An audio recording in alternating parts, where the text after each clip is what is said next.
now listening to the Sports Nuts. What's going on, everybody? Welcome to the Sports Nuts, episode 115. My gosh, we're moving right along in this season. I hope you guys had a fantastic weekend. I know I sure had a good weekend getting to spend time with the girls and the wife. Hey, guys, real quick, shout out to the Atlanta Hawks. They made one of the biggest moves they've made in quite some time. Kristaps Porzingis is officially Atlanta Hawk. Does Trae Young get more help in the draft? Who knows? The draft is only a couple days away. Can't wait to get that going on that one. Guys, we have a fantastic show lined up for you. We have a once-in-a-lifetime guest joining our show. This gentleman has like a lot of accolades, and I cannot wait to have him on. I'm honored that he has decided to come on my show and talk some serious like life skills, life everything with you, and some sports, of course. That's what we bring the sports because we are the Sports Nuts. Guys, after our guest leaves, we're going to talk some more super conference talk. Yes, the Sun Belt and the AAC, the All-American Conference, they are possibly adding. We'll talk a little bit about that one. Could Cal Raleigh actually break Barry Bonds' home run record, single season home run record? We'll talk a little bit about that. KD, gosh, another trade happened.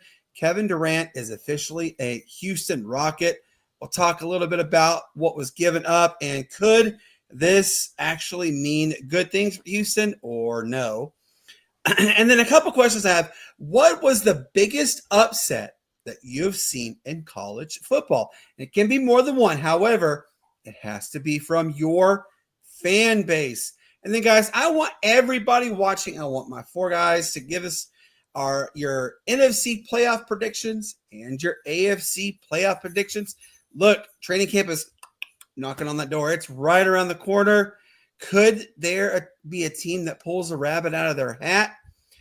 Yes, tomorrow, these training days with the Sports Nuts start. Shane is going to lay out the first episode, kind of break down what to expect and when to expect it. Matt is actually going to start talking about the Sports Nuts fantasy football season. Remember last season we had it. It kind of fell off because it didn't run smoothly like we had hoped. But this season it's going to be epic. Matt's going to talk about that with us. Can't wait to go that. And then, guys, we're going to go quickly run down over the next few episodes. Can't wait to share those with you. Before we bring our guest on, my man sitting right here. I do this every time. You did it wrong again. No, you just did it. That's good. I got you covered. You good. Come on, do it. My man. All right, wait, here we go. My man, Hank Russell, sitting next to me. How you doing, brother? You still got it wrong. I'm doing good, brother. How you doing? No. You're pointing at. You might be mirrored. I'm mirrored, yeah. You know what? No, it's okay. It's a camera setup thing. I can show you. Anyway, I'm doing good, man. I just I'm exhausted, but hey, I'm excited about the guest tonight. That's perking me up a little bit. Absolutely. And this gentleman right here, I actually got a chance to see my boy Shane Owen today.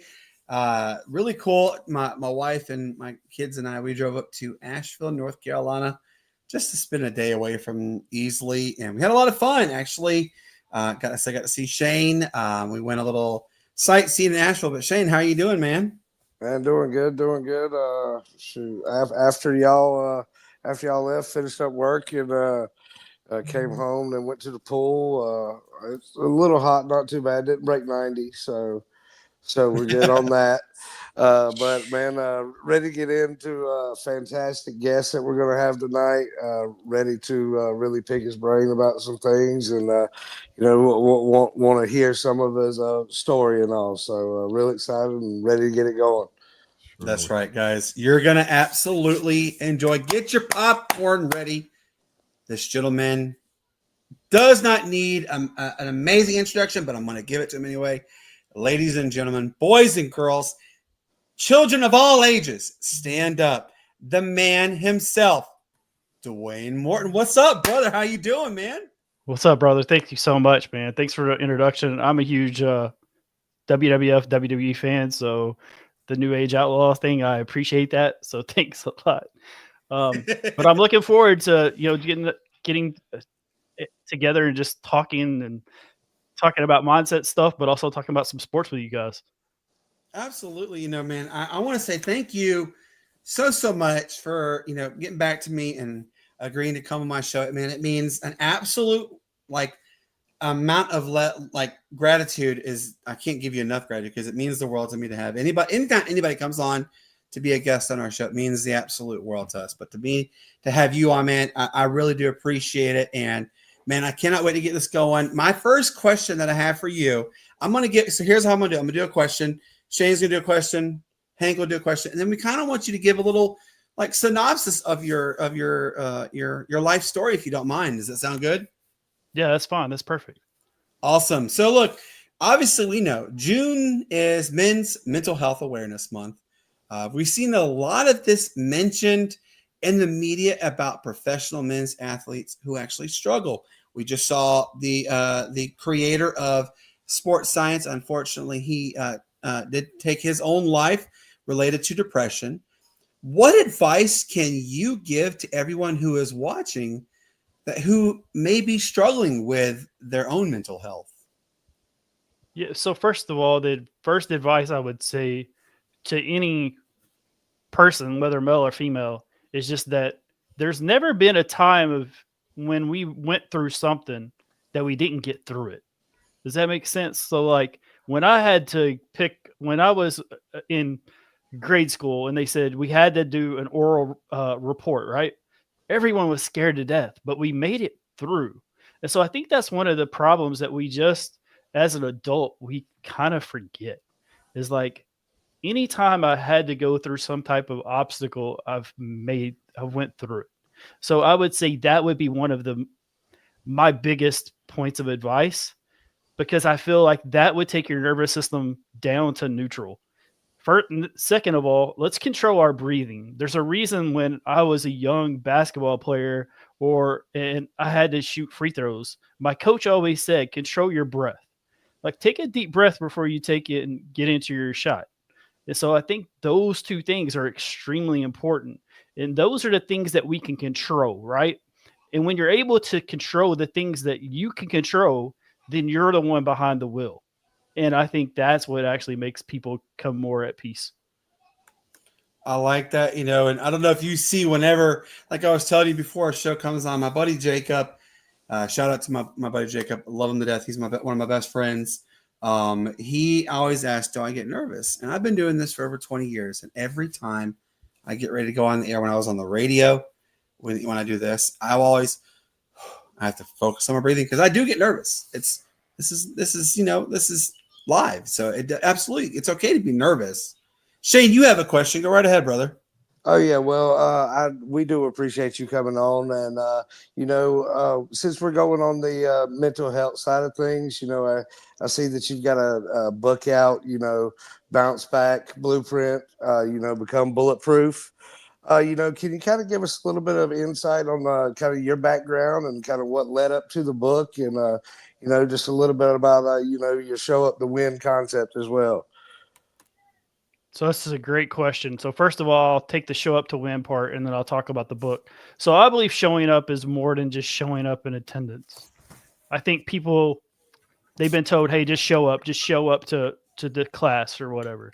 I don't believe in that. I think that showing up in attendance is great, but I believe that you just need to show up with intention and show up within your presence. And when you show up with intention and show up in presence, that's when you're able to really take in what is going on. So that's really what Show Up to Win, my program's about, is showing up with intention and showing up in presence. It's not about just winning games. It's not about winning championships. The other part, so the book is based on, I'll show the cover because the cover is actually has a story part to it. It's about it has a picture of this basketball. Sorry, I covered my face. But in the center is this bullet hole. And so the story of me is I didn't get hit through this police shooting that I was involved in. But just to kind of give people an idea of where my mental and my soul part, my heart took a huge hit that day. That innocent person like was dissolved. And so that was one of the reasons I wanted to show that. But also, it's a great oxymoron because I talk about becoming bulletproof, but there's this huge hole in the basketball. So people are it's a very intriguing cover. The bulletproof part is going to be a bulletproof mindset. And so it's going to talk about the tools that I used when I was going through my trials and tribulations.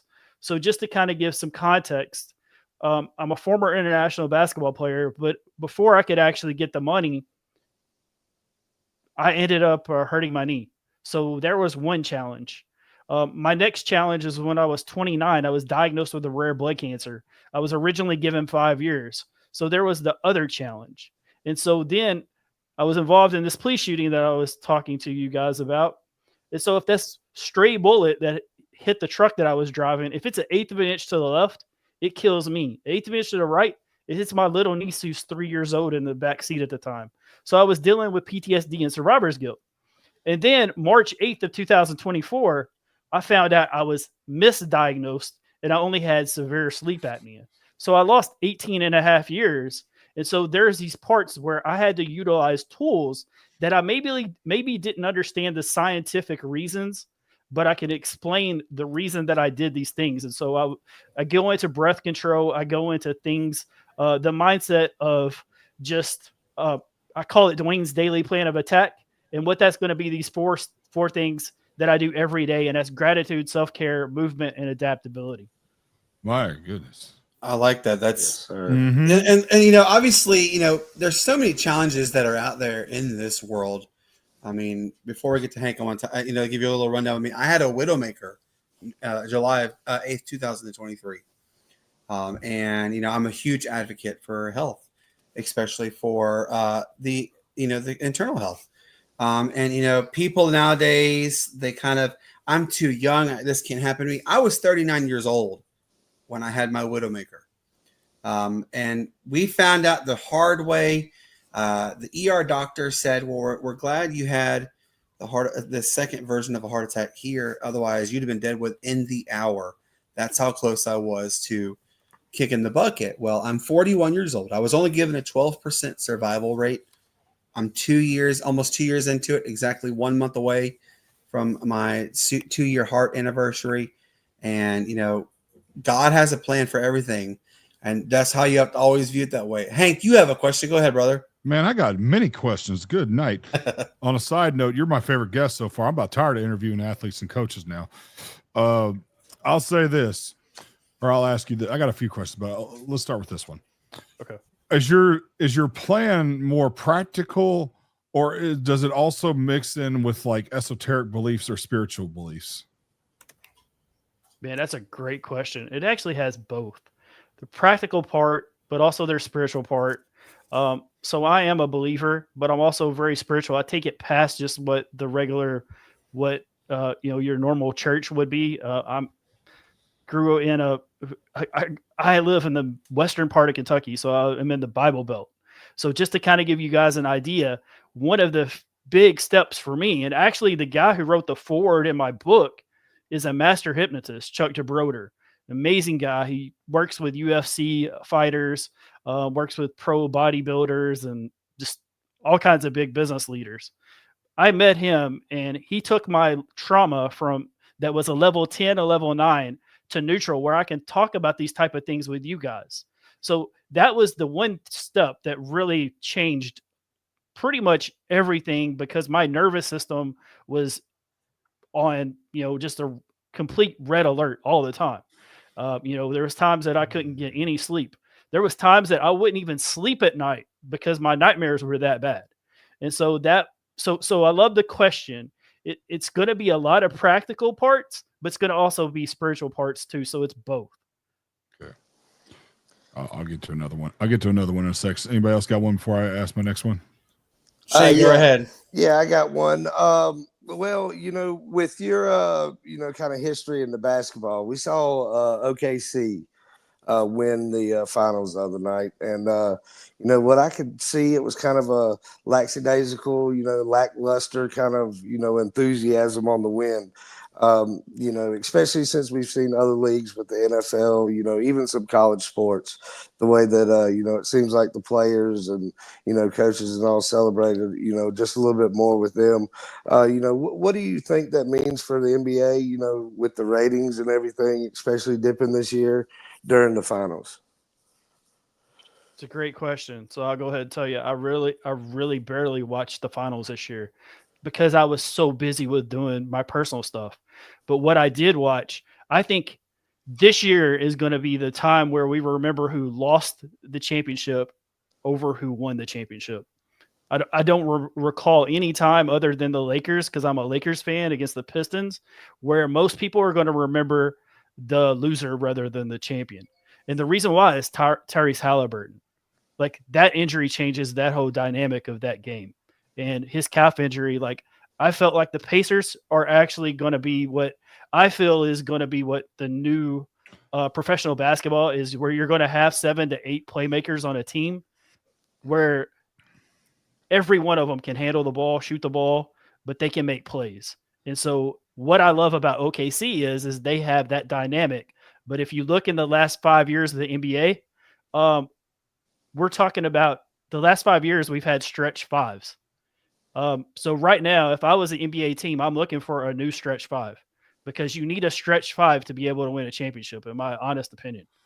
And so, but you see that with Miles Turner, and you see that with Chet Holmgren. So you have that aspect. I think the ratings is because they don't have the face of the NBA right now. I will say that right now. If that would have been Anthony Edwards in the finals, that's the new face of the NBA, in my honest opinion. Yeah. And so I think that's part of the rating drop. I think the TV media did a terrible job of showing that these two small market teams were able to compete, do it on a big scale, and they did it smart. By OKC, with the way they've done their draft capital, their GM needs to get he is amazing at what he's doing and what he has built. Same thing with the Pacers. They made some really great trades, and they've got great potential because they decided, hey, we see that there's a shift. We need shooters and we need playmakers. And I think that's what happened. And I think the media didn't do a good enough job of promoting it. Yeah. And my question also is that, okay, I'm trying to think how to word this. All right. You obviously are a counselor. Is there like a time period where you're kind of, your expectations for your students are to be in that phase of, look, you've got to get past this, you've got to work a little bit harder, etc. Is there a time like where you feel like that the trauma is a cop out? Ooh, that's a good question. So I'm not a counselor, I'm a coach. I'm the same way as like I would, and the reason I'm more of a resilience coach. So I'm a mindset coach, but also I'm very, very, very, very lucky is that one of the people that got me into sports psychology wrote the textbook in sports psychology when I was a kid. So like when I was in middle school. And so it gave me this sports psychology of like, oh, okay. But just to kind of give you guys an idea is these type of things, I was already applying them when I was playing. And so there's this period of where I was not the greatest basketball player. What I was a very good basketball player, but I had confidence. I was very timid. The confidence part a lot, but I was fearful too. I was scared of getting hurt. I was very injury prone. So my junior year in high school, my grandma passed away. So I gave up the one thing that I loved more than anything because I was depressed. And through that, getting out of organized basketball, I started finding the love of basketball, and I actually gained my freedom. And so I went back out to my senior year. I got cut again. So I quit my junior year. I got cut my senior year. I was dealing with an injury, so I'm not sure if he cut me because I wasn't able to show that I was physically capable, or if it was just because I quit, right? And so to me, that was where I was like, I'm not going to quit anything anymore. But I felt like I was a pretty good basketball player. I got to figure out how I can go and play college. And sometimes doors just open and we're able to do that.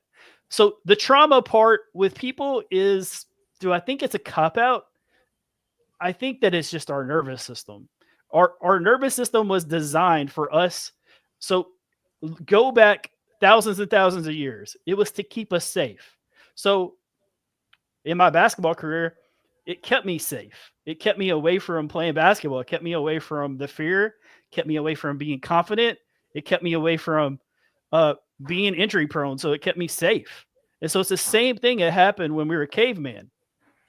When we were a caveman and we didn't have to worry about public speaking. We didn't have to worry about doing a live YouTube studio, right? No, we didn't have that. So those type of things, we weren't, those type of what are called limiting beliefs were not based on us. What it was to keep us safe from being ostracized from the tribe, or if there was a tiger in the room, we needed to leave, or we needed to, get a group of us and kill the tiger. Like, it's very, very simple. And so when you take and look at those basic concepts of like where these fears and where these limiting beliefs are, then it makes a lot more sense. I like that you sat there and you did say that about our nervous system. So, I do suffer from medical PTSD. I had a very traumatic experience, obviously. And one thing that my therapist regularly tells me is that our nervous system has an automatic wall that puts up for everything we do, and it's how we adjust to it and how we are able to handle that wall that makes us different. And when I played football, I was a very talented football player, very talented basketball player. I unfortunately had tore my ACL and MCL in 2002, and of course, the technology they have now is not what they had back then. So my career, unfortunately, took an end right there. But I can remember many a times when I came to start the football game, I was petrified. I was scared. I'm like, I'm going to get hurt. It's going to hurt getting hit. And the one coach that I remember into my brain, into this day, is Coach Manus. He said, don't try to be a hero. Just go out and have fun. That's all it is. Just go have fun. And I remember my first hit, I dished out. It was kind of like, that was it. That's all I had to deal with. Okay, let's go. And from that point on, I was able to take the wall down, basically. And I commend you for saying the wall situation. It's very real. It absolutely is very real on that one. So I commend you on that one. But one thing I wanted to ask you is obviously, I know you have some allegiance to Murray State. And we saw their baseball program do something that they've never done. And, we talked about this actually a couple episodes ago. They're ranked number 368 out of 368. They have one of the lowest rated facilities. Their head coach only makes $65,000 a year. But, we saw Coastal Carolina do something that they haven't done in a long time. Is this setting precedents for mid-majors and smaller schools to get their foot finally in the door for recognition? Yes, but the NCAA is going to stop that. Oh boy. Why would the NCAA do that? This is the same reason that they have the rules have changed to keep the mid-majors away from the thing is athletics, there's such a small difference. But when you start getting into years and you get into experience, there's sometimes you're not able to catch up. And so if you notice what's going on right now with NIL, the big Power Five are able to get everyone that they want, right? And then what are they doing? They're poaching off the little guy to build their team. But look what Auburn did basketball, correct? Like they had an older, more experienced team, and they were one of the better teams all throughout the year. The other part is like, look what Gonzaga did. So Murray State has always been a really good mid-major school.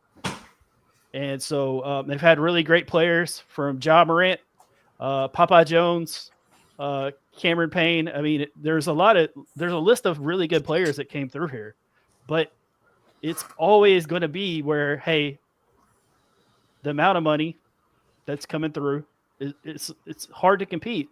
And so our baseball coach, he ended up getting a pay raise. I think he's making like 168. As he now. should. So, and he He should, deserves right? to make more.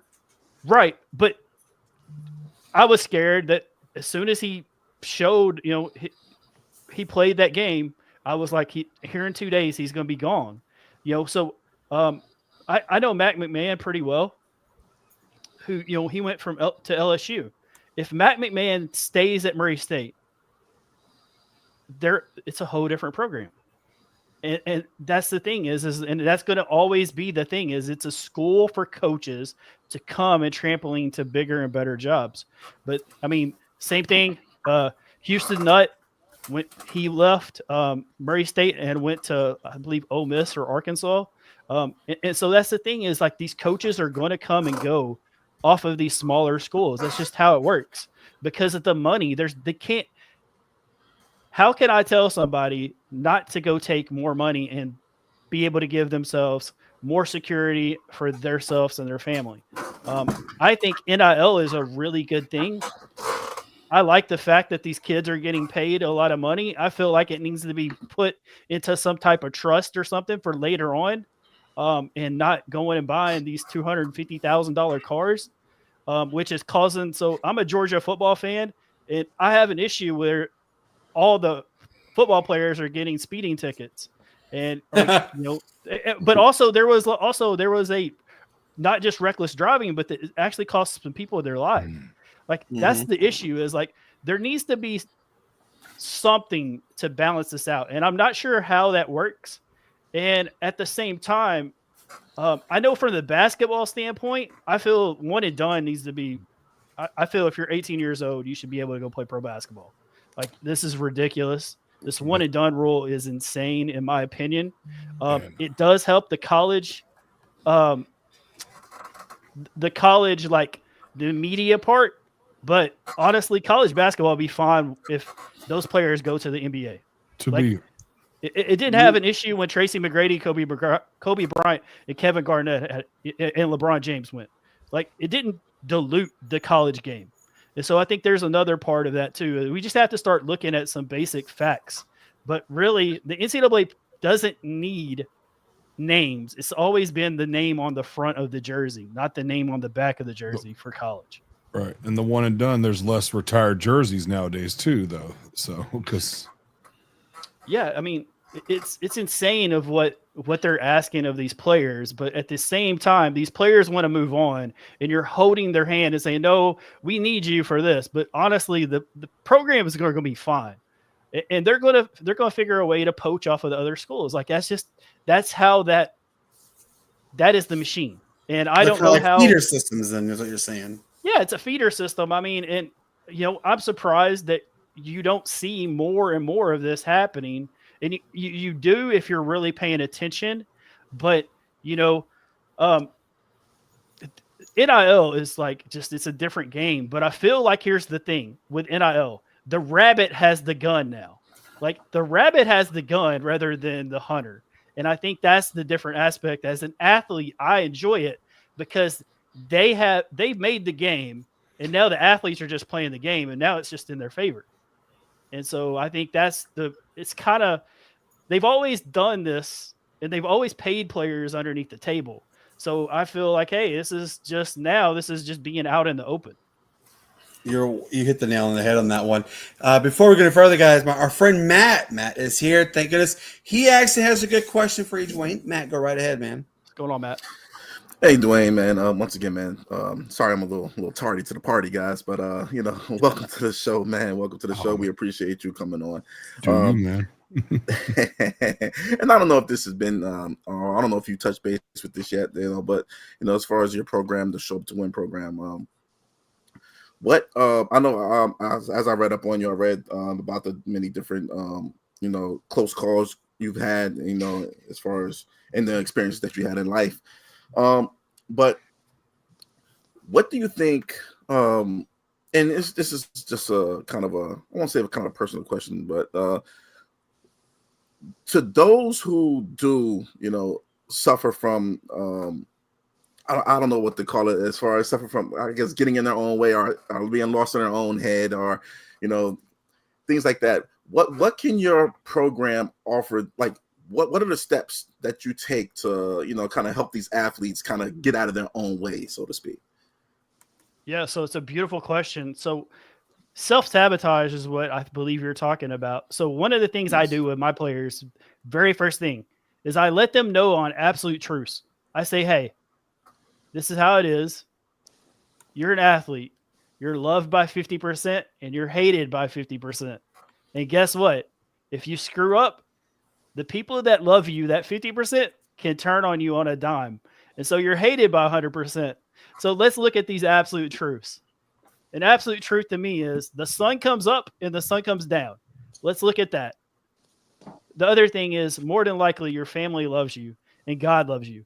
And like anything else is just bonus. Your girlfriend, like we don't know. It's all based on your performance is going to be your results.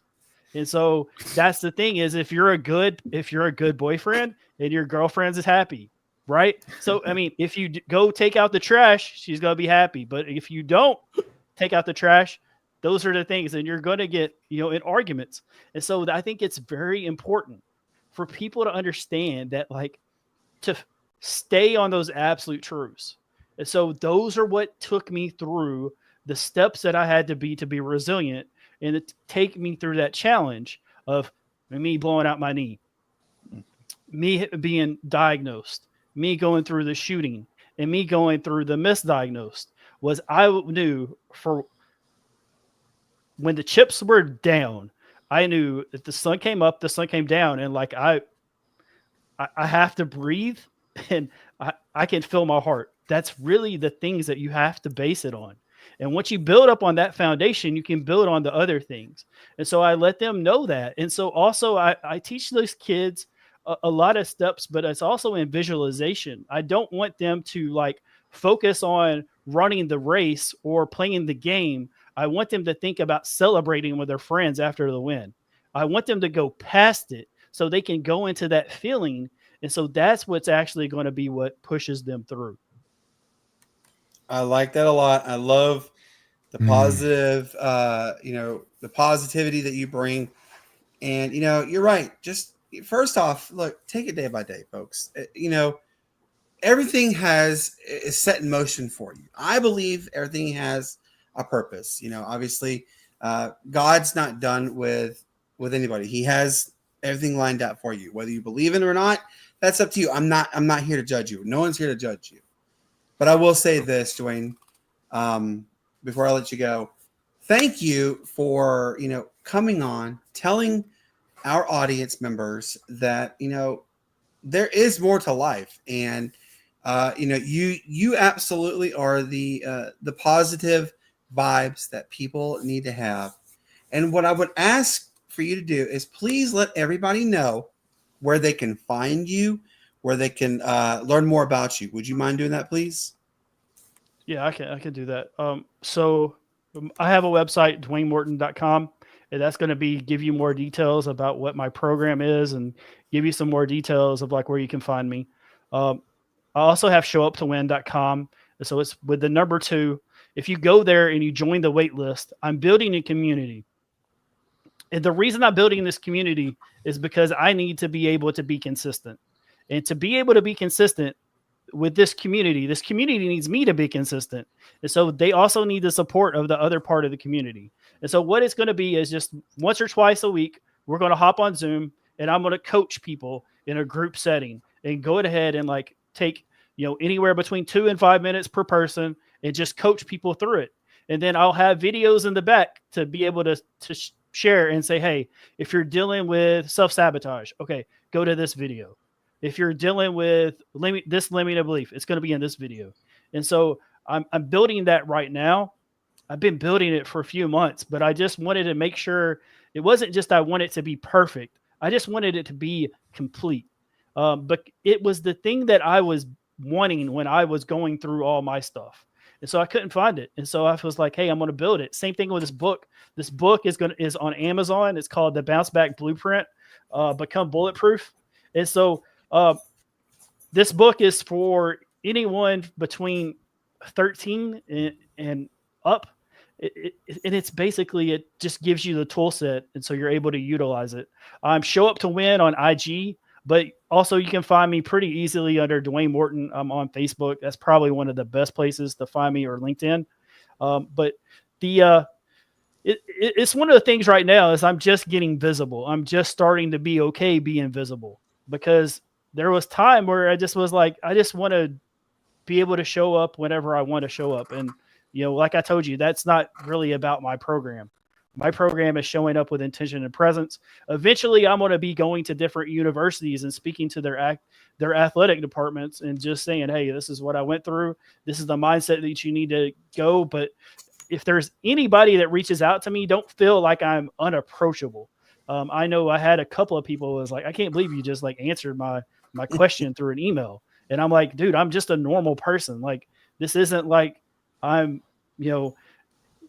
there's no reason to freak out like I'm, Michael Jordan or somebody like that. Like, he still does the same thing that I do. He still puts his pants on one leg at a time. Like, if I saw Michael Jordan, I would just be like, hey, like, it's Michael Jordan. The heck he does. There's other people, man, that like, they would freak out and do the whole Michael Jackson stuff in the 80s where people were passing out. Like, don't do that. Just treat me like a normal person and you're going to get really good results. But like, that's the thing, man, is like, I feel like the people just don't understand that, like, when I'm based on integrity and just honesty and transparency. And so I want to help people. When I went and played overseas, I felt like I accomplished my dream. And so I want to help other people be able to accomplish their dream, and to help them get out of their head and that's what's probably stopping them from getting and chasing the dream that they really, and living the successful life that they want. Absolutely. There's a question we have for you from one of our audience members before we let you go. Our friend Periscope Hawaii asked, if an athlete is dealing with mental health issues and they have a game that day, based on your expertise, would you tell that individual to skip that game? Depends on the mental health issue, but honestly, I think most players want to play the game. I know if I was, there was a college athlete that lost his mom that day and like went and hit a game-winning grand slam. Like, who am I to tell that player what they can and cannot do? I think that's another thing is like, there's these standards that we like are putting on all players. How about just let the players tell them what they want? Like, it's the same thing with like, if someone passed away in my family and I had a big podcast, or I had to be on the stage with someone who I admired, like Eric Thomas or Trent Shelton, like, would I not go out there and like inspire a bunch of people? Because I'll be damn, like, I would inspire people. I would be like, hey, this is a huge audience. I'm going to just like step up, and maybe this isn't my 100% best, but I'm going to give you 98%. And then after that, I'm going to break down and I'm going to cry I'm going to cry. Like, so that's a great question. I just don't feel like I would have enough context to know what they're dealing with.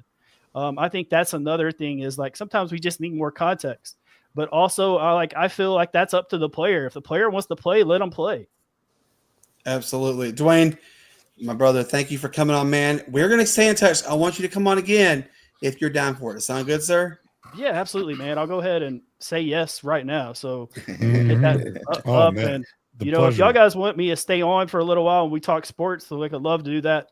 Dude, if you're down. Yeah, dude. I down? don't know why we're cutting you off. We can talk about sports anytime, man. No, it's I'm fine. telling you, this is interesting stuff. We talk sports all the time. I want to talk about the human mind. I'm just calling it like it is, man. This has been great. You are my favorite guest we've had on here so far, man. I could talk to a meat-headed coach or football player anytime. Well, man, I appreciate that. And one of the things I do is I express gratitude. And when you live your life in gratitude, things are just go and flow a lot easier. So for me, man, it's like when Brandon asked me to be on the show, I was like 100% all in. And, I took the time off. I didn't know how long it was, if it was 30 minutes or if it was 2 hours. I was like, hey, I'm just going to block off this time. So, but yeah, man, like I'm here to answer the questions to the best of my knowledge. And if I don't know, I will tell you, hey, I don't know right now. I'm still learning it.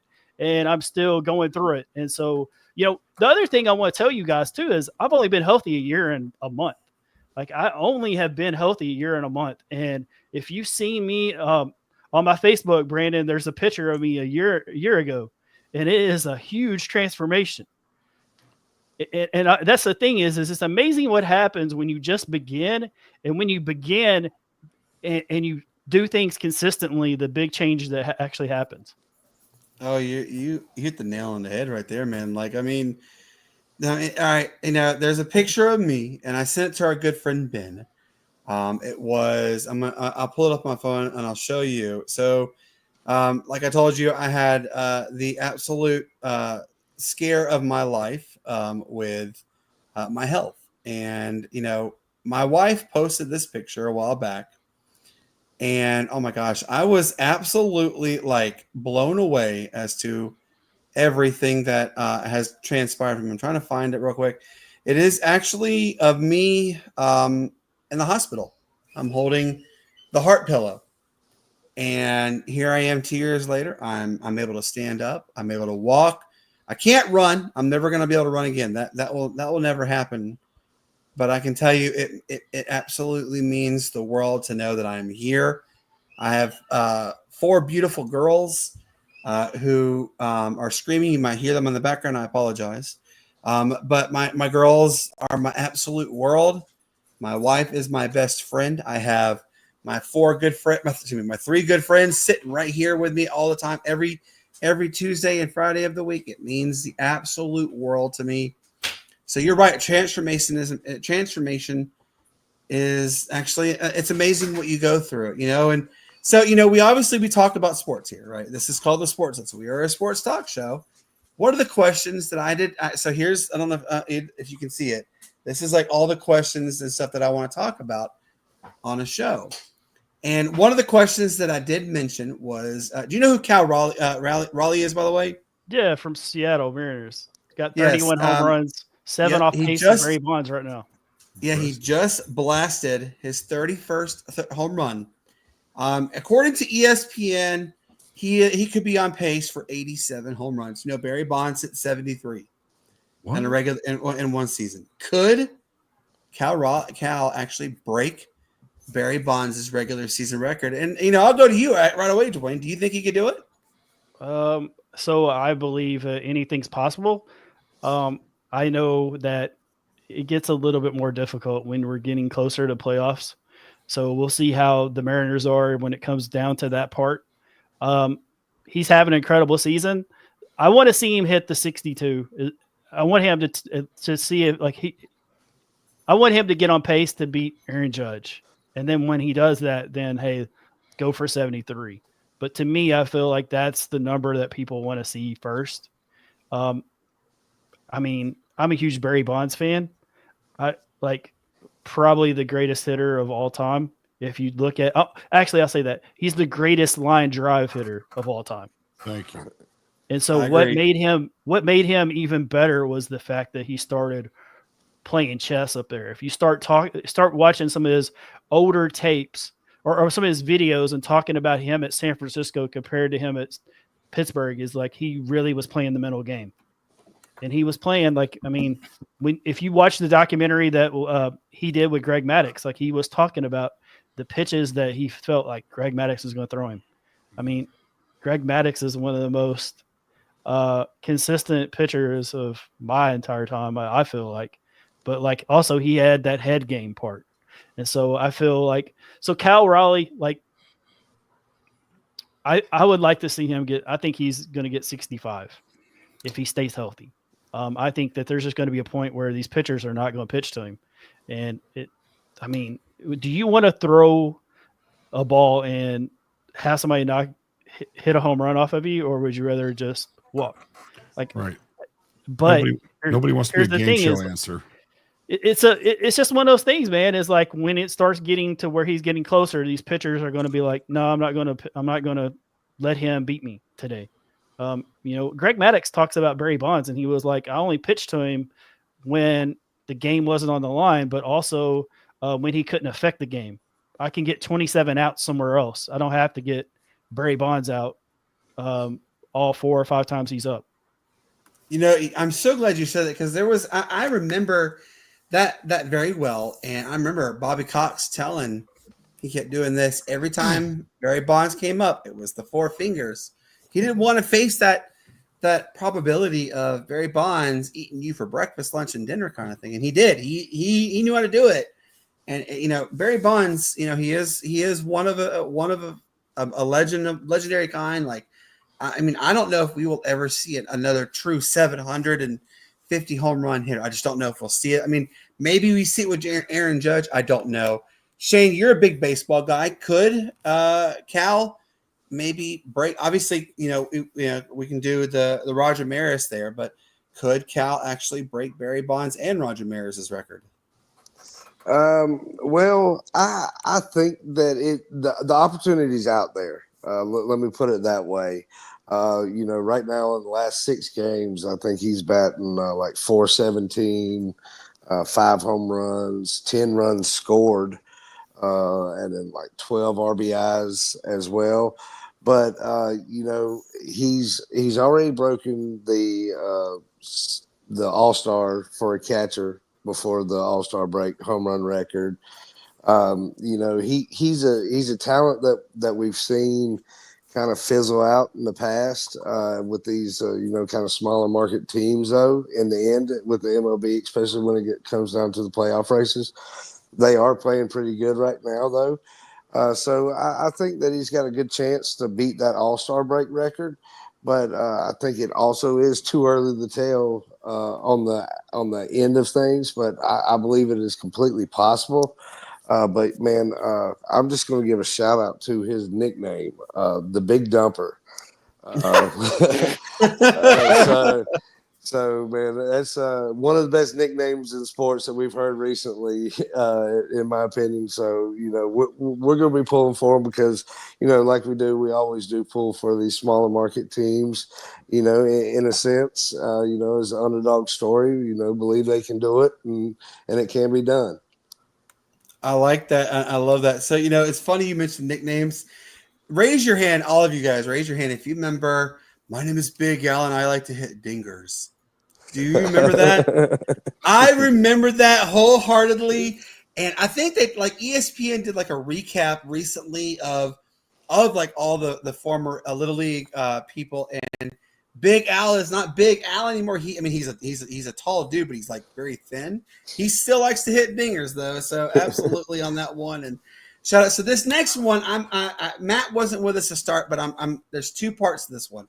First off, Matt, Atlanta did something amazing literally about 45 minutes ago. Kristaps Porzingis is officially an Atlanta Hawk. That's a huge move in the right direction for the Atlanta Hawks. But then also Kevin Durant, he gave a list to Phoenix of his destinations. His top destination was, in fact, Houston.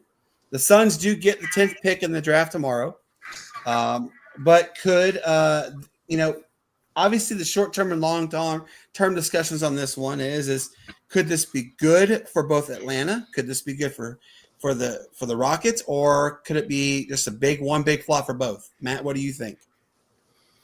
First off, man, touching on the Atlanta situation, Porzingis, I think, only has 1 year, $30 million left on his contract, so they're gonna have to persuade him to stay. So hopefully they're gonna have to have a good year. I think he's gonna fit well with that team. That pick and roll with Trae Young is gonna be ridiculous. It's gonna be probably unstoppable. Because just for the simple fact that Porzingis is probably their best 3-point shooter now. You know, give or take. So I think it'll work out for them. They should be able to get into the playoffs, but you know, they need depth. The Hawks need depth, and they need, you know, and I guess this moves Okongwu to the bench. So, you know, I guess they're getting depth from somewhere, but they need more depth in the guard play. Again, we'll see how the draft goes. They have the 13th pick in the draft, so hopefully they're able to get a difference maker. As far as the Rockets go, man, I kind of like this for the Rockets. I hate the fact that they had to give up Jalen Green. I think Jalen Green is a really good talent. He just needed direction. People forget when Jalen Green was drafted there to the Rockets, he was like the veteran there. I mean, it was a very young team. I think this is going to be like a Shea Gilgeous-Alexander kind of situation where the Clippers gave up on him a little too early, and they traded him plus everything for Paul George. I think it's going to be kind of a situation like that. As far as once Jalen Green comes into his own, he'll be one of the premier players in the league if he can get his mental straight, because that's the only thing that's kind of missing from this game is that mental part of it. But for the Rockets, I think this is going to be good for them. They have a leader in Durant, somebody who can lead, who leads by example. Offensively, you don't have to worry about anything. He's going to get you 27 a game, and he's very underrated on the defensive end. People forget he was the defensive catalyst for that Warriors team, him and Draymond, when they won those championships not too many moons ago. So I think it's going to be good for the Rockets. They were the number 2 seed this year. I think they'll be right around the mix again. But luck and no injuries, that's kind of going to be the major part to see what takes place. You're absolutely right on that one. Dwayne, What do you think? Dwayne, you have a phone call from Jalen Green. Dwayne Morton, Jalen Green is on the other line. Needs your help. Yeah, I mean, so I love Jalen Green. He's got a lot of really great talent. What I would like to see him is I'd like to see him work on his jump shot. I feel his jump shot is just not consistent. He's a great playmaker. He has a great he can slash, right? And he's young too, by the way. He's really young. Yes, that's what I was going to say. He's young. He's very young. And so he has time to be able to get into that mode, but also he doesn't have to have that pressure that was on him in Houston. Being drafted there, that whole part, man. And so also now he gets to have a chip on his shoulder. Hey, you didn't want me. So now I'm going to go to Phoenix and, retool this team, and, putting him, Bradley Beal, and Devin Booker. So who is that odd man out? Or do they trade one of those 3 to go get the other pieces they need? I mean, the West is crazy, but truly I feel like it's between OKC and San Antonio. So, luckily for the Spurs organization, they didn't go get Durant. They kept all their pieces, all their young pieces. And so this is going to be a 1-2. And I'm a huge Lakers fan. So I'm just letting y'all know, like, I don't know what the Lakers going to do. I wish that we didn't have salary caps, because they now have the Dodgers owner, and like they could go get Miles Turner and go get Malik Beasley. And I mean, they could retool that whole bench and Luka. $5.5 million roster, right? Yeah, no, I mean, right now, I think they only can spend $5.5 million, if I'm correct on this. Like, I mean, if LeBron would just leave, that would be great, because then when was the last time you heard that, Matt? A Lakers fan said, LeBron, get out of here. Hey, let's not forget, though, they do have the legend Bronny James on the roster. You know what? Right. Don't even start this. No, Oh, man, my God. I'm done. Good night, everybody. Oh, I'm sorry there, Dwayne. It's history between Brandon and Bronny James. No, that's fine. I can't stand Bronny James. and Dwayne is clearly not perfect because he's a Lakers fan. So Yeah, I mean, at least I'm. So here's the good thing is, at least I'm not a Celtics fan. So that's the other beautiful thing about me. Oh, man, I'm not a Celtics fan. Oh, you like booty shorts? That's your. That's the thing. You like Also, feminine I wish thing. somehow we could get Jason Tatum, because he wants to play in the blue, the Lakers blue and gold. So that's just how it is. Yeah, but you don't like to wear jeans. You like to wear booty shorts if you're a Lakers over Celtics fan. That's all that matters. So. Come on now. Yeah, man. Come I on. mean, let's see if the Celtics. How much was the Celtics going to get sold for when they were being talked about like 4 or 5 years ago? It wasn't $10 billion. Matt, what's that answer? Well, no one. I mean, the fact that it's $10 billion. Matt, do you remember what that number was? I can't remember to save my life. It was something. I want to say it was a couple $100 million. It wasn't billions. I don't think it was billions. Yeah. No, it was. I think it was. If memory serves me correctly, it was more around like the 850 million mark. Yeah, it was. I didn't think it was $1 billion, but here's the thing: is like that's the difference in the franchise. Like globally, the Lakers are looked at as a brand. Only Boston fans and select NBA. It's just not a global brand. I mean, you don't go over in Thailand and see people have Celtics hats. You just don't. I mean, No. Or in the Philippines, you see people wear Lakers, Knicks, and it's the franchise. it's a great franchise for what they've done in history. But I'm just trying to give the idea of like it's more the up and coming people. Right. But when I look in China, I don't see people talking about Jason Tatum. Right. And I think Jason Tatum is one of the top 10 players in the game right now. And you don't have to analyze things when I make a joke. So we're cool. No, it's okay. Shane, you said you wanted to talk about Kevin Durant. Go right ahead, man. Oh yeah, well, I was going to tag along with Dwayne on this. Phoenix right now has one of the most crowded shooting guard, 1-2 kind of guys in the room. So I think where they're going to position themselves with this 10th pick, and potentially trading off another, maybe getting some more draft capital. I mean, they did give up a lot of it anyway for the KD and the Bill trades that they made. I believe what was it? They weren't proposed to have a lottery pick unless a trade until I think 2035 or 31, somewhere in there. Insane. So I mean, it was kind of it's kind of good to see them get back on their feet, and I'm interested to see what they're going to do because the West is kind of wild. It has been the wild West. How we see teams, interconference teams going after their players to make these good runs at these younger teams that have done it right. As you said, in that sense, building through the draft and keeping their stock. But I think Houston is also going to be that contender, and Phoenix, depending on what they can do, I see them in that same kind of 5-6 range, in that same point. I like that. So look, obviously we want to keep going on time because we don't want to run out of time on this. We had a topic we were going to talk about last episode. We didn't get a chance to. The soon-to-be Super Conference is possibly going to be expanding again. For Dwayne, if you don't know who that is, it's the Sun Belt and the AAC they've agreed to a merger. They're becoming the first super conference of all college athletics, right? College football, more specifically. Well, Conference USA schools, they have actually been approached by the Sun Belt. And who are they? It is Louisiana Tech, Middle Tennessee, Sam Houston State, and Western Kentucky. Now, just remember, while UTEP is in the Conference USA, this is their last year. They move next year to the Mountain West Conference as a full-time member. But this is huge for Conference USA. I did talk to a friend of ours. Matt knows who he is. He is the media director for Sam Houston State.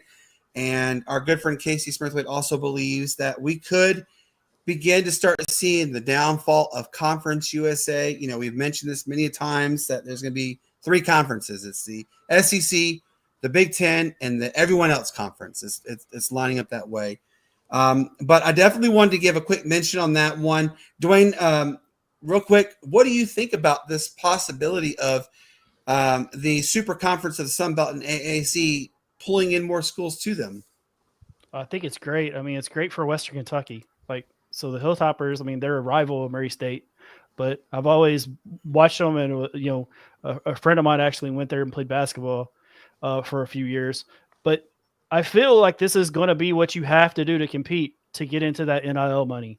But Middle Tennessee is an incredible program. All of these schools, man, we have sports and money. People are going to start chasing where the better sponsors and all this thing. And so it's massive for these schools to be able to pull in and say, hey, so for the Sun Belt into the American Athletic, right? Or merging. And so if they go and get those Conference USA guys, I mean, it changes that dynamic. It gives them a better product to put on TV. And that's what they want. I mean, that's what people are paying for, is to get those big TV deals. I think it's going to be very interesting to see if they pull it off. But, everybody's playing. The big brother is going to be the SEC. SEC owns everything. And so, the Big Ten is chasing them. And so I'm surprised that we haven't seen more moves out of like the ACC right now. I think there's going to be some schools that do some shifts, but I really like that there's another shift underneath what the SEC and Big Ten's doing. Absolutely. And just to quickly remind you guys, the Pac-12 2.0 has officially agreed to a lucrative television deal with CBS Sports. It's in the ballpark of $15 million each school per year is going to be tapping into that, the funds of TV. So, Shane, we have a show that starts tomorrow, a series that starts tomorrow, Training Days with the Sports Nuts. Can you quickly give a rundown of what to expect starting tomorrow and kind of give an idea of what everybody needs to know about this whole summer series? Okay, well, it's going to be same time, 7:30 tomorrow. As you see the logo for the show, it's just kind of, we want to know your impressions on OTAs and how they went down. What you're looking forward to in training days coming up for sure, and what kind of your expectations for the season are, and give us a couple of predictions that you would see. We've got some great guests lined up. We've still, I think, got maybe 4 or 5 teams that we don't have anything for. But hey, we're fans of the sport, so you might hear us on a couple teams that we may not particularly be super fans of, but we love the sport of football. So we're going to dive into that. This episode coming up tomorrow, we're going to cover the AFC South, the Cincinnati Bengals and the Cleveland Browns. We've got our guest Mike covering the AFC South, Charles with the Cincinnati Bengals, and Mr. Seth for the Cleveland Browns. Got a great content lined up. Hope everybody can join us then as well. But man, it's always great to get on here, especially when we have guests on. So thankful for Dwayne and his time for blocking off this part of his schedule, man. It's been great. Absolutely, it has. So look, guys, last year we had our fantasy football. It didn't take off exactly the way we had hoped. Matt is going to quickly run down what to expect for the fantasy football. Matt, go right ahead. Yes, and we're going to be a lot more organized this year, man. We're going to make sure we don't wait till the last minute. It's going to be very structured. It's going to be very structured, and it's going to be fun. It's going to be fun. It's going to be a lot of smack talk, things like that, man. We're gonna come up with a nice little system. We're going to decide how many teams we're going to have, depending on, the number of applications as far as people who want to join it. Excuse me. It will be, it'll be cheap to join. We're not going to break the bank yet, not this year, but it's going to be fun. Let's remember, this is going to be fun in this fantasy football. But yes, everything's going to be a lot more structured, and we're going to have details, soon to come in a couple of episodes. Absolutely. And Matt, Shane did have a request for this year's fantasy football. Shane, let Matt know what the request was that you wanted it to be. What was it? Oh yeah, PPR. We're going to do PPR this year. What is PPR? Points per reception. Yeah, it helps. It helps out. It makes it more competitive games. Yeah, like whenever a receiver catches the ball, you get half a point, or you can even do point per rush. Like whenever somebody runs the ball, they get half a point. So, yeah, man, y'all are dedicated. Matt, I just got to let you know. Me, number one, just throwing that out there, guys. I got a quick question for everybody watching. Okay. And this is, Dwayne, this is for you as well. Fans who are in the stream, I want you guys to tune in. All right, this is very big question for me. All right, what was the biggest upset that you have seen in college football? Now, it can be more than one, but it has to be from your team. You're the fan base. So, for instance, like an example, Matt's team is Georgia Tech. That has to be from that end. I'm going to start with my man literally sitting right here, Hank Russell. Hank, I want you to give me your answer, please. That's easy. Paxton Lynch and the University of Memphis upsetting the Old Miss, the Old Miss Rebels in 2016. There was no chance in Hades that they were going to, win this game. It was just. Paxton Lynch was a great quarterback and legendary quarterback for University of Memphis. But I'm sorry, Old Miss at the time was, it's an SEC team. They're stacked. They've got all kinds of things. So that would be mine. All right. This gentleman right here, just below me, Dwayne. Man, I want to I'm hear. gonna have to pass because I don't really. So I'm a Georgia football fan, and so I'm not sure where. I mean, have they had like a really bad loss that I remember? I don't think so. I mean, Oh, that's I'm true. You're trying to. right. I mean, so that's the thing is like I don't know of a bad loss like that. I mean, they've always just gotten beat by really good SEC teams. That's true. That is true. All right, my man, Caddy Corner, Shane Owen. Go, sir. Oh man, I got a couple. First one would be 2003 Virginia Tech against Miami. It snapped Miami's 39 game regular season winning streak.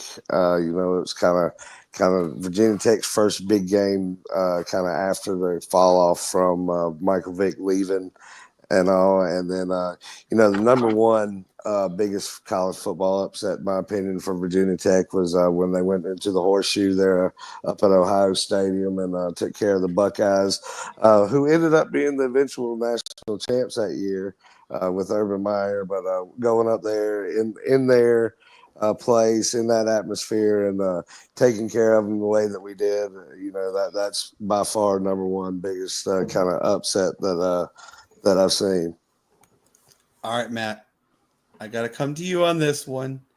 I know everybody knows you're the Georgia Tech guy. What is yours? As far as biggest upsets, Yes. You know what, man? You know what? Dwayne might be mad at me for this one, but the two games UGA lost to Alabama when they were up both games. You had Tua Tagovailoa season one, and then when he got benched for Jalen Hurts got benched for Tua, and then when the first year, and then when Tua got benched for Jalen Hurts, and they beat UGA in those championship games when UGA clearly should have won both of those games. Ooh. Yeah, I mean, no, it's a fact, but they're an SEC school. It's not like they got beat by some school of the blind, right? I mean, and that's the thing is like, it's an SEC school. I mean, it wasn't like they got beat by Vandy. Okay. Like it wasn't like they got beat at the bottom of the barrel. No, it was like one of the top three teams for me, the ones that hurt the most were the ones from Florida. Like I would much rather lose to Alabama than Florida as a UGA fan. Like that's true. You don't want you don't want to do that go down and get forever memorialized as a loss in Jacksonville. That's true. Absolutely. Hey, mine, Matt might know this one very well. 2001, BYU was going to be in the national championship. They were the absolute dominators, right? Nope. They go to this little state called State of Hawaii. Nick Rolovich absolutely blows the BYU. We call them BYU. Blow them out of the water, and BYU lost 72-45, ending BYU's reign of terror as a possible national champion. That was like forever etched in so many people's minds, and I cannot enjoy it enough. Hey guys, we've had a fantastic episode. Real quick, the founder of FedEx, Arthur Smith's dad, the former minority owner of the Washington Redskins, he did unfortunately pass away. Regardless of what we think about Arthur Smith, his dad is a pioneer in the parcel delivery service. Give him a quick shout out on that one. Guys, Les Murakami. Yes, the Les Murakami, one of the greatest college coaches and players to ever don a baseball uniform for the University of Hawaii, who actually has a stadium named after him. He's being inducted into the College Baseball Hall of Fame. Congratulations on that one. Cannot be more excited about that one. Look, guys, we have it, as Shane has already alluded to, tomorrow, episode 1 of the summer series of Training Days with the Sports Nuts commences at 7:30. Be there with your popcorn. Then Friday, we have the general manager of the new ECHL franchise in Albuquerque, New Mexico. The general manager's name is Jared Johnson. He is joining the show. He might tip his ball cap and let us know the name of the team and the possible colors. Can't wait for that one. Then July 1st, guys, this one I'm really excited about. MLB.com specialist. He is an actual individual who works for the Major League Baseball. His name is Thomas Harding. He will be joining us. There will be no episode July 4th, which is a Friday. We will all be celebrating with our loved ones. But then July 8th, we come back. Marcus McCollum of the WNBA. He covers the WNBA. He will be coming on. He's going to talk about Hank's favorite player, Angel Reese. He's going to talk about the Atlanta Dream, the Minnesota Lynx, and a whole slew of other things. Can't wait for that one. But guys, we've had such an amazing time. Real quickly, I'm going to ask everybody, this is just a real quick answer. What sporting arena, stadium, or field is the most immaculate that you've ever been to? Just a quick answer. Hank, go. Oh, definitely Fenway Park in Boston. It's small, but it's just absolutely like you can hear the history in it. I mean, it's and the way that they kind of like for an old stadium like that, they just they doll it up like they should, and keep it very I mean, I could easily say other stadiums that were prettier looking that I've been to, but that one just really impressed me with like how it just. I mean, it was like stepping into 1919 or something like that. That's a bucket list for me. Absolutely. I want to go there one day. Matt, what about you? What is the most immaculate sporting arena, stadium, or field that you have ever been to? Yankee Stadium in the 90s. It was the old Yankee Stadium. Yeah. Yeah, man. That was crazy. That was a crazy time, man. Nothing crazier than that so far. But Yankee Stadium in the 90s. All right. Dwayne, what about you? Staples Center, Crypto Arena, set 9th row at the Lakers game. Saw Kobe do his thing. Like that was one of the greatest things for me. But I mean, saw Jack, saw Tom Cruise, saw Penelope and Cruz. Like, this is crazy, man. The people that I got to see. So it was that whole atmosphere part. I've done a tour of Fenway. Fenway's, if I went to a game, would be up there. But also I went to Wrigley and watched the St. Louis Cardinals game. And so I would say that would be 2. But for me, the bucket list was to go watch the Lakers play. I would love to have been a spectator the day Kobe scored 80 points. That had to have been that, and the day he also tore his Achilles and still shot the free throws. I would have loved to have been there. Kobe was one unlike any other. Shane, what about you? What is the most immaculate sporting arena, stadium, or field you have ever been to? I'd say, man, it's got to be the last great Coliseum. Bristol Motor Speedway houses 180,000 fans, and back in the early 2000s, it was packed year after year. 5-year waiting list most times to get tickets. Just that atmosphere, man. It's really great to see that many people there, because you've got at least twice that many people on the outside of the track as well. So it's a fun time, especially for the area. Beautiful country up here, and see it dug into the mountain like it is. Man, it's great to see. Absolutely. I have a couple. Mine. The first one was, I know it's going to be weird. Matt knows this Rust Bucket so well. It was Atlanta Fulton County Stadium. That was one of my absolute favorites to go to as a kid when the Atlanta Braves and the Atlanta Falcons played there. I got to see the last ever Falcons home game played at Fulton County Stadium. That was a sight to be unseen. I love it. It was amazing. And my number one, though, was at the old Aloha Stadium, which unfortunately has been condemned. And this at the University of Hawaii played at, I was in hog heaven. Yes, one of the games I went to, it's downpouring. You can't see 3 feet in front of your face without like it pouring on you. But that was just something special. You look over to your left, you see the Ko'olau Mountains. You look to the right, you see Pearl Harbor, and the fans are just amazing. It was just an amazing experience. Guys, thank you so much for tuning in to our show. We have had a blast. My man sitting right here, Mr. Dwayne Morton. Hey, Dwayne, brother, we're having you on again soon. As I said, thank you so much for coming on. Hank, say your goodbyes to Dwayne, sir, please. Yeah, Dwayne, you know something? As I say to the audience, you could have been anywhere else, but you decided to join us here tonight, man. I appreciate you coming on, man. Yeah, it means a whole lot to us. Appreciate the invite, man. That was that meant a lot. And this is the first time I'm really able to talk sports with people. So it was really cool. This is the first time to be able to do this live was amazing. And so I'm definitely putting that, close to my heart is to be able to do this with you guys, the Sports Nuts.